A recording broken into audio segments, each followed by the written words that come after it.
Hi, Catherine. So, I always feel weird starting this off. Anyways, hope your day is going good. Mine was good. Just worked all day. In response to your video, I would say that, let's see, I wrote down, I agree with how people should be careful of how they're using our language and like English in general. And because I think people are more so twisting it and making it, or ruining it more so than the media would be ruining it. Like people who just don't care, really just lack of caring.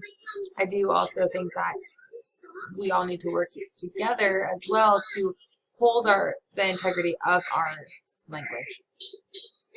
Oh, sorry for the TV. My daughter is trying to go to sleep, so this is the quickest way I can get this done.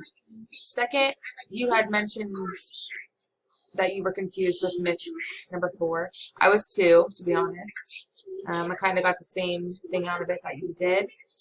And yeah, so I think something that I would have to say about that is with French, I think it would be interesting to, if I knew it, and understood it, to read a couple of things and then compare and contrast between English and like the French language, only because I think it would make more sense as to if I were to be able to say it was logical or not. So maybe I can use Google Translate or something to try to see, but I don't think that's the same concept as if you were actually knew and spoke the language.